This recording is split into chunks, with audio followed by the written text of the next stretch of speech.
listening to the most electrifying show in media, A Neighbor's Choice. And I am your neighbor, David Gornoski. And thank you for joining me once again in beautiful Central Florida here in Orlando for another exciting adventure through all kinds of new information. We are not about blame games and negativity. We are about rolling up our sleeves and solving the problems ourselves. We do not need to rely on those who think they know better than us in Washington, D.C., or in the established elite media, the free press, of course, that always is objective in their defense of freedom. We look for problems that are bothering everyday people, and we look for real solutions. We're not interested in just throwing up our hands saying blame somebody else. We want to get things done on A Neighbor's Choice, and that's what we do each week here, Tuesday at 8 o'clock. Every evening on Tuesday, we dive into the things that you're not hearing on the news, the things that will give you a little bit of pep in your step, knowing that there are real innovators and real heroes challenging old laws, challenging groupthink, and really bringing humanity to a better place. And joining me in studio once again is my chief science advisor, Dr. Wei-Ping Yu, physicist over at Kennedy Space Center. Thank you, David, for having me again. So good to see you, Dr. Yu. You always provide such a unique insight, and you're willing to question anything, whether it comes to electricity, whether it comes to how planets rotate, everything. You really are willing to really examine the facts as reality truly is, not as we would like it to believe, because, you know, sometimes people even in academia, they're very smart, but when you get a very narrow box of what's true, you end up taking it by faith, right? Well, why do we know that an electron is an orbiting, thing around an atom? Well, it's because that's what the textbooks have been saying for hundreds of years. So we just accept it by faith, right? Right. That's, coming with age. When I was young, I believe all adults, they know all. So I listened to them until getting old enough, after actually true learnings, after I get my PhD in physics. After that, I started working. I started questioning myself. Does anything make sense I ever learned? Right. I find out, oh no, actually I never convinced myself. It's all about learning other people things. Wow. When they truly believe, for me, I believe I need to truly convince myself, understand myself, before I die. So that's the time I started. And you went on to have a really unique discovery of a law of nature related to magnetism that really unifies the different forces in nature. And you also have been able to solve a lot of the unsolved mysteries like dark matter. And it's all through magnetism. It's all about particles having both positive and a negative charge. And from that principle, you're able to derive a much more simple and much more vastly powerful explanation for phenomenon in the physical world that our current theories don't really give us a good explanation for. But we will be going into Dr. Yu's theory later in the segment, near the end of the show, where we do more of our science and innovation. But Dr. Yu will be piping in and out when he gets a new insight from a scientist's perspective throughout the show, as always. If you want to be a part of the show, you can call at 407-916-5400. That's 407-916-5400. And this program is unique because what we do, I am fascinated by the inability of political ideologies to face things for what they really are. And one of those things that I think we have a dereliction of duty in political conversation is the respect for individual personhood, that human beings are sacred and that we should never lay a finger in a violent way on anybody else's body. You should never use violence or coercion in a flippant or non-needed manner. And what that means is if you are dealing with people who have not harmed anybody, they're not trying to assault anybody, they're not stealing, they're not defrauding anyone, They're not harming children. Those are the basic things we all know are wrong. They're violent, and they should be dealt with force, defensive force. If you have someone who's not doing those things, you should leave them alone. And that's the exercise of freedom and liberty that our country was founded on. But unfortunately, because we want to take a shortcut and we say, well, there's just so many problems, they're so complicated, why don't we take a shortcut ethically and create laws against nonviolent, victimless behavior? And when we do that, we get into the chaos that we're in today. Right now, in America, we have tens of thousands of laws, and it creates all of this family erosion where families are broken apart, they're separated from each other, kids can't see their mom and dad. And that's an atrocity that it's happening in America, in the land of the free, that millions of people's lives are being torn apart because of things like the drug war or things like victimless crime laws. It's not just about drug war. It's about any law that puts a human being in a cage for a nonviolent, victimless behavior. That is against everything the Constitution was designed to protect, which is the respect for the human person. Whether it's like last week we talked to John Sullivan about the humans in the womb, who Gosnell, the abortion clinic director, was killing kids, and it was really atrocious stuff. And then we see it all the time with laws like, broken taillight laws where people can pull you over with a gun. Now, it's not the police officer's fault. The police officer is just executing law. It's about a society that sends a man with an armed gun, right, armed with a gun, to tell a man, change your broken taillight. That's not the kind of society I want to live in. We don't want to have a society where we can't be neighbor to neighbor with each other. A society where we can sit there and say, look, hey, your taillight's broken. I don't want you to be in a wreck. So I'm not going to put a gun and say, hey, you need to change it. Yes. I believe this is called no victim, no crime. That's right. But there's another issue about this one. We all want to live, behave like Jesus, right? We all want to model that one. However, if you make a slightly a mistake or immoral or something to be a crime, what happens? That's exactly what you actually trivialize the true criminal laws. That's right. So that's how I was stunned the last time when you interviewed the detective talking about the prisoners in the United States, prisoners running prison. Right. I thought that this never happened in communist country. Yeah. So what happens? Because we have so many innocent people being grouped together with the people. How can you punish all the people that one? Right. So what happens? Truly, crime did not get punished enough. However, this is innocent or the people or some minors being punished hugely. Right. And when you create prohibitions against vices, all it does is create more violence and more broken fatherless families. So when you make a law, like I tell people, is the drug war violent because the substances they ban, or is it violent because it is inherently violent to use the law against addictions? Well, take, for example, cigarettes, or take caffeine. Let's say they made a law that said caffeine will be illegal.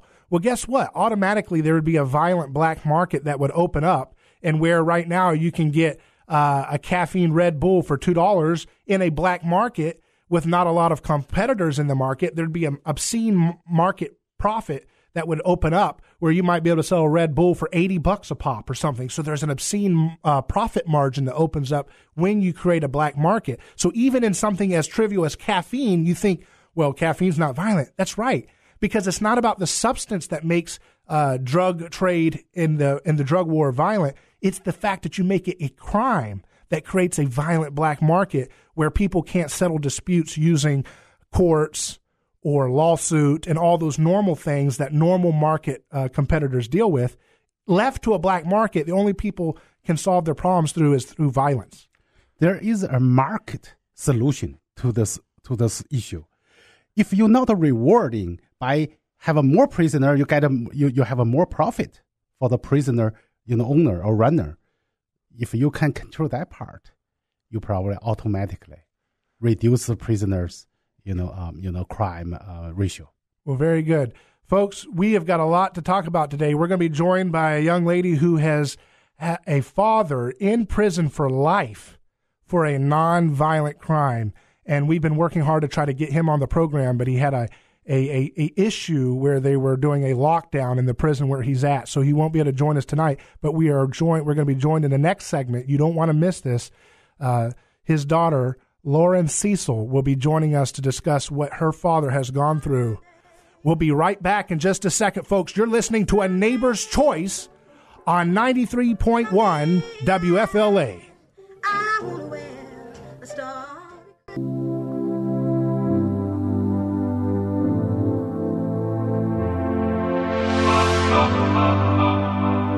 And welcome back to A Neighbor's Choice Radio. I am your host, David Gornoski, and we are doing what no show does in America, which is we solve problems. We don't wait for other people to blame on or all this stuff. We're just going to solve them ourselves by diving into the topics no one wants to cover, but are immediately important for our time. And joining me now is Lauren Cesal. Thank you for joining me on the program, Lauren. Hi, thanks for having me. Yes, I'm glad we could finally connect. Now, I just want to give a little background for the listeners. I first heard about your story. Your father, I talked to him, Amy Pova from the Can Do Clemency Foundation. She told me about your father's story, and he is serving a life sentence without the possibility of parole for a nonviolent crime related to marijuana. Is that right? That's correct. And so I saw the story, and I was able to speak with your dad, and he is a wonderful guy, a great gentleman. I know. Isn't he great? And he wasn't able to come on. We were going to actually have him call in to the show from the federal prison, but there was some kind of a lockdown related to some kind of violent beating that was taking place, and he was locked in his cell. Is that correct? Yeah, so how the prison system works is that even if there's a fight on the opposite end, they shut down the entire prison, and every inmate is stuck in their cell until, things have resolved or they figured it out. Or I don't really know how it works because there's been times he's been in there for a day or a week. So, it's never really, you don't really know what's going to happen. I live a couple hours from where he's at, and I've had it where I've gone there, and they were on lockdown, and we had no idea, and they made us leave and get off the property. Wow. So, and that's happened 3 times that I've gone to visit him. Now, I really want to dive into just basically the principles. In my show, we deal with people with the simple principle that if you have no victim, then you have not committed a crime. Meaning, if I have a friend of mine who's a detective named John Beza, and he says, you always know you have a bogus law when you look at the police report and where it has the name of the victim, it says like people of the state of New York or people of this. There's no real live victim that you can name. Yeah. And I think this is one of those examples where it falls into where your father was. What was the charge that they eventually that they put him in prison for? It was conspiracy to distribute marijuana, which he only fixed the trucks that had the compartment in it, but he also fixed trucks of various other companies. So he didn't even touch it. He wasn't even selling it. And every other person that was actually part of the drug ring has been home for, over a decade. Wow. And my dad is still there. He was the only one that took the fall for that whole thing. Wow. So why did they railroad him and leave everybody else who actually was involved with the actual trade?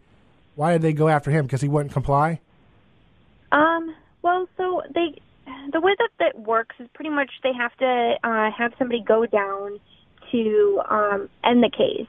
And I think that when they, captured all of them, they said they couldn't have done it without my dad because he fixed the trucks. And when you get charged with a conspiracy charge, you're pretty much getting charged with what they're actually doing. Wow. Which to me is a very bogus law. I mean, you could be a cashier somewhere and saw someone do something and did nothing to it, and you would still get the same punishment as them because you were a quote-unquote conspirator, you know? And that's what Amy was telling me, that she got drawn into because her boyfriend was doing something, and she got dragged into it. and they threw the book at her as well until she received clemency. But I wanted to I wanted people to get to know your dad and just briefly your impact of dealing with this.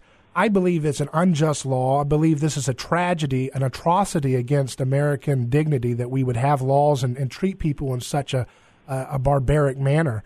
And so I really just want to get completely. I want the listeners just to get to know a little bit about your dad. So when did he? How old were you when he went into prison? So I was either 13 or 14. Okay. And so I was in middle school. So I was very young, and my brother was 3 years younger than me. So he was really young, and I was the only one kind of told what was going on. And back then, 16 years ago, pot was still very, taboo. You couldn't really talk about it because it was bad. And all you think someone's going to prison, they must be, a murderer. So I spent majority of my life being afraid to talk about it because judgment of other kids and you're that age and whatever. But then I would talk to him on the phone, and it was him. You know what I mean? It was like as if he had died and gone to this place, but then I talked to him, and it's like this resurrection of him being back in my life, but not physically in front of me, just over a really terrible payphone. Wow, yeah. So it's like a disembodied experience where you can't see him in the flesh, but every now and then you can hear him speak to you, but you can't have your dad back in the flesh. 15 minutes, and you can't hug them for an extended period of time. It's like this quick hug. When you see them, they're wearing these uniforms. They just changed them to where he is. It's a full-bodied, bright yellow jumpsuit. It is the most demeaning outfit I've ever seen. So I, of course, my dad, I'm sure you talked to him, he has a great sense of humor. Yeah. Despite everything. And so we call it the banana suit. So Now how long has he been in there now? 16 years? For 16 years. 16 years. So 16 years. He was telling me on the phone the average murderer gets 13 years. Is that right? Oh, yeah. So he has served 3 more years than an actual violent murderer, and he has done no victim, no real legitimate crime here. This is a terrible thing to know that this is even possible in this country.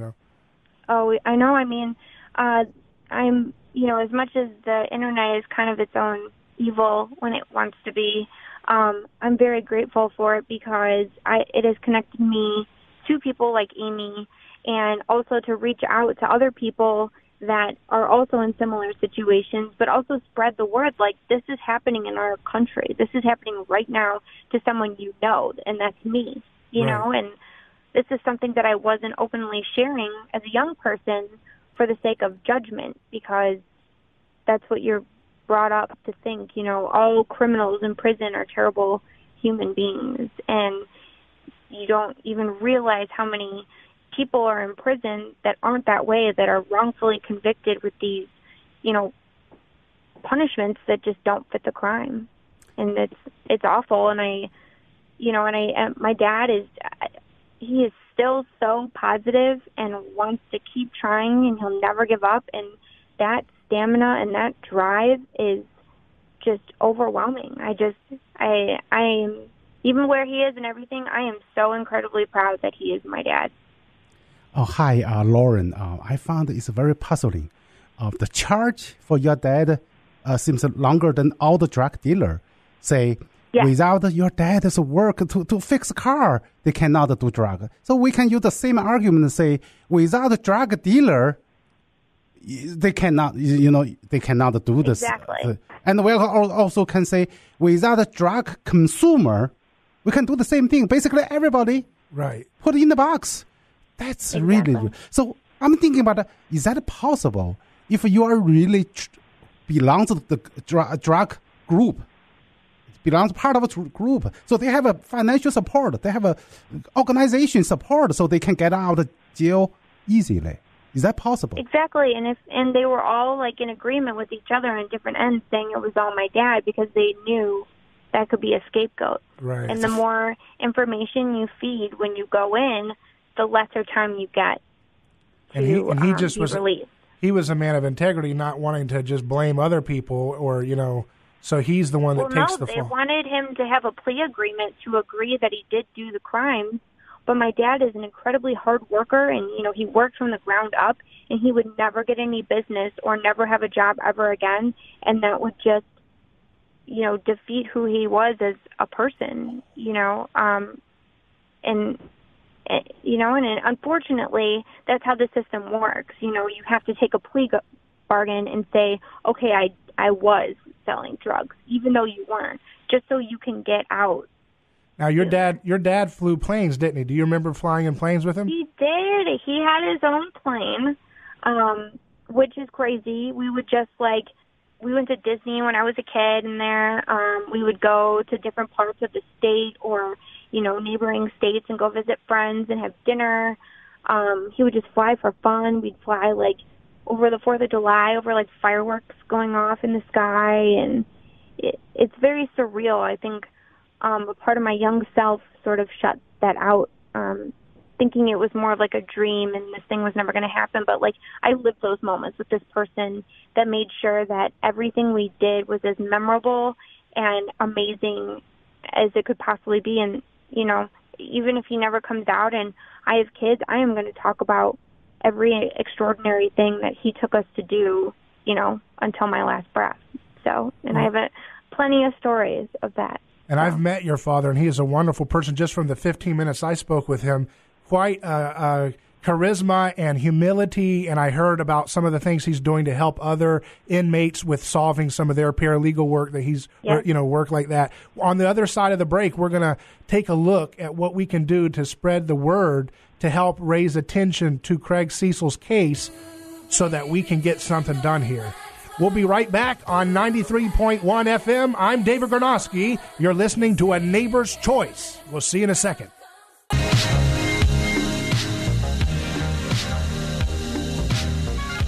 And you're listening to A Neighbor's Choice Radio.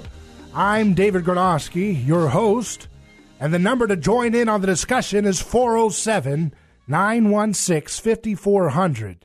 That's 407-916-5400. And we are speaking with Lauren Cesal, who is the daughter of Craig Cesal, a man I got to know just briefly through my friend Amy Pova with the Can Do Foundation.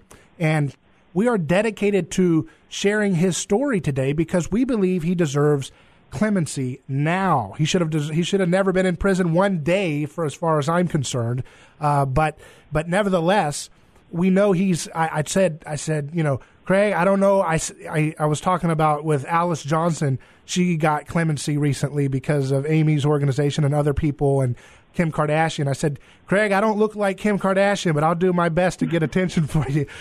You like that joke. But I just think it's a wonderful testament to the fact that of how convicted you are to helping tell your dad's story. It's a powerful story because it's so unjust, and yet he's such a decent man.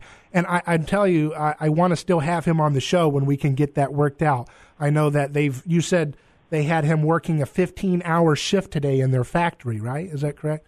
Yes, for the next week. They work in a factory called Unicor, and it's very slave, oriented sort of job working. And, just to, again, prove the point of how amazing he is, he's the top person in that factory. So him and then two other guys had to take over this other job that required 15-hour days for the next week. Yeah, and and how much do they pay them? You said it's less than $1 or something, or yeah, it's something insanely low, but they'll get overtime, so maybe $3. I don't know, by but working 15-hour shifts. Priced.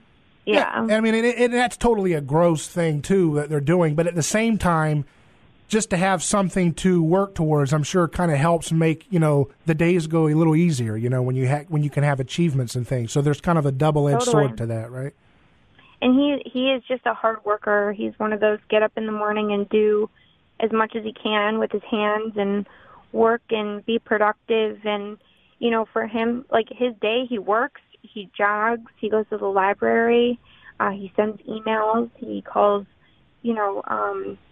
people like phone radio station, he does that. He writes letters. Like he is one of the busiest people I know in the most restricted scenario. And he's currently serving a life sentence for a marijuana, conspiracy charge, which has no violence attached to it, so it's not even a legitimate law to even have on the books. And he doesn't have any prior convictions either. Right. And so what, you were telling me stories of, you were flying in a plane going to Disney. I bet those are some magical moments. And we just live, our station here is just a few minutes away from Magic Kingdom. And so, it's just, life is so fleeting and it's so precious. You only get a few turns around this earth. And humans need to wake up. It's like our species needs to move to the next level of consciousness, in my opinion, because we're living in a Stone Age kind of mentality when we are so brutal and so callous that we can't even see how insane it is to rip a family apart for so long for no reason at all, an illegitimate law. But I think it's very easy to look past that and ignore that. And once it's said and gone and he's gone away, it's forgotten, and they close the book on it. And that's why I feel it's so important to share his message because, there's that humanity back in people. Wow, like right now while I am sitting on my couch and watching TV, this man is laying in the lumpiest, old mattress in this tiny cell with a bunch of not great people eating the worst food, being a diabetic. He just turned 59, and he didn't even do anything. Right. And it humbles me, and I spend nights awake, and I'm like, man, I'm so uncomfortable. I'm like, but think about where my dad is. And people yell all night. You don't have privacy. Everybody's all up in your business. Everybody's always loud, shouting something, and here I am quiet in my room complaining that I can't get comfortable, And we take for granted our freedoms, the fact that we can get fresh air, we can hear birds. And I was saying, he was saying, when I was talking to him on the phone, he said, I'm looking at people who are very violent people just in front of me with very bad, violent crimes. And I said, you certainly wouldn't want to live with them in a neighborhood if you had a choosing to. And he said, absolutely not. And the idea that, we have to wake up to this, folks. We have to repent.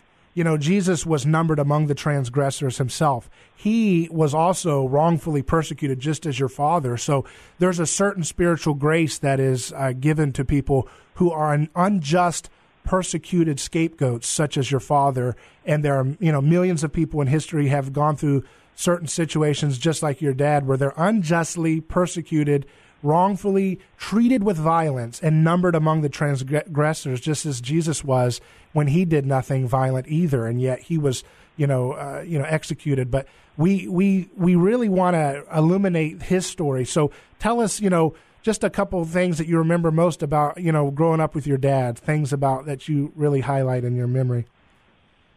I mean, he taught us how to, this is going to be really silly, and if he heard this, he would totally know. We had a fake Christmas tree one year, and he just told my brother and I to figure it out. And we're, stacking this metal, fake Christmas tree, and we're doing a horrible job. And he's just, sitting there watching, yeah, you guys are doing great, doing great. And, I mean, this tree was so hideous. And we finally got it up, and he's like, it's perfect, And it was just, as if watching us grow and how we think and, and then building teamwork with my brother, but him being so proud of us, to be able to try to figure it out, even if it wasn't perfect, but he loved it how it was. He also taught us how to make dinner. He'd work with us and say, this is how you cook. I think that gets a lot lost. It may sound very simple, but, you meet a lot of people, even people my age that don't know how to cook certain things. I'm like, yeah, my dad taught me that when I was, a kid. And, being in his plane and learning kind of just the way it works and where the planes go and the mapping and the towers. And he took us to Disney, the Florida, the Magic Kingdom, and Disney World. and he took us to both. And he just made sure that we had literally the best time that we possibly could. And it was so selfless and wonderful, and I miss every second of it. And family is sacred. The only other person that could share that with me was my brother. Unfortunately, he passed away.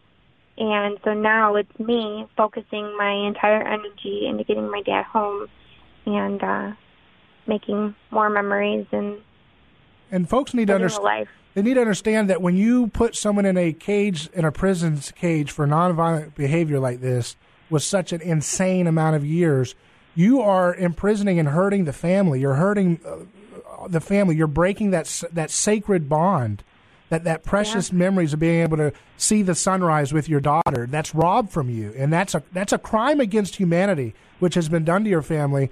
And I just want to let you know there's a lot of people out here. We're going to be pulling for you to help get your word out for your father further. I heard that in one of your discussions you said that your dream is for your father to walk you down the aisle when you get married, and you've been waiting for that moment, right?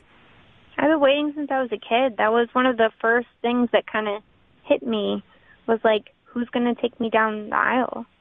And, it was like, that's supposed to be my dad. And then now as an adult, I see my friends get married and they have, father-daughter dances, and I just, feel so uncomfortable. And I just, I'm never going to have this. I'm never, and it's like, but I want this, but, it's like with this, and that I'm so grateful. I need help. I'm just one person, and I'm so grateful for you and for Amy and everybody pushing for him, because he really is just the greatest person, and he deserves to enjoy life the way that we all get to.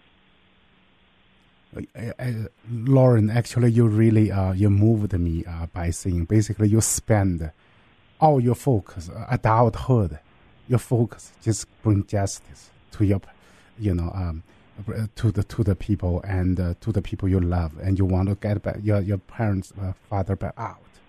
This is a really incredible story, It's all her adult life. Yeah, this is a real life story that we can be a part of, folks. I want everybody that's listening now. Is there a petition or a website we can send people to, or anything that we can tell people to go to? You could start with Amy's website. He has his own profile, kind of breaks down everything about him, where you can write to him, where he's located, date of birth, what he was, charged with, and he loves letters. He's all about that, so you can always send him. There is a change.org that is on there as well, petition that is still on there. So that would be candoclemency.com, folks. That's candoclemency.com. Look up Craig Cesal, his name, Craig Cesal, Cesal, and learn about his story. Spread the word. Get on the petition.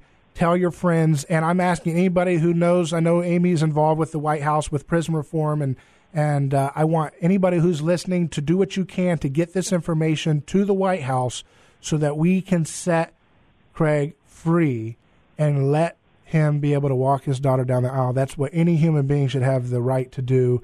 And I hope that what we can do is that Craig will be a hero for many millions of people who will not be put in the situation he went through because of his good example and what he has done. So thank you, Lauren, for being on the program. Thank you so much for this, and thank you for everything. Well, thanks again, and we'll be glad to speak to your father again as well on the show at a future episode. But, folks, candoclemency.com. We'll be right back. Hi, this is David Gornoski, founder of A Neighbor's Choice. A Neighbor's Choice is sponsored by people just like you, making weekly or monthly contributions to support the development of this show, which is dedicated to introducing Jesus' personhood revolution to the broader public. Visit www.aneighborschoice.com, click on Contribute, and start your monthly pledge today. We appreciate your support.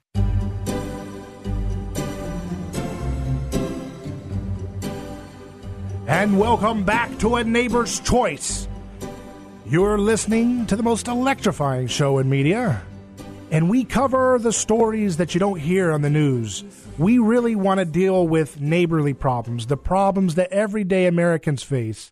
but they don't get the coverage because it doesn't fit, some kind of special interest, billion-dollar lobby firm or some group, cartel or corporation, something like that, like you see on the major corporate media. We really want to just tell the stories of real Americans. And that powerful story that Lauren Cesal told in the last segment was just, it just grips you because you realize that there's no reason this should be happening. It's just an atrocity. It's an abomination to the rule of law.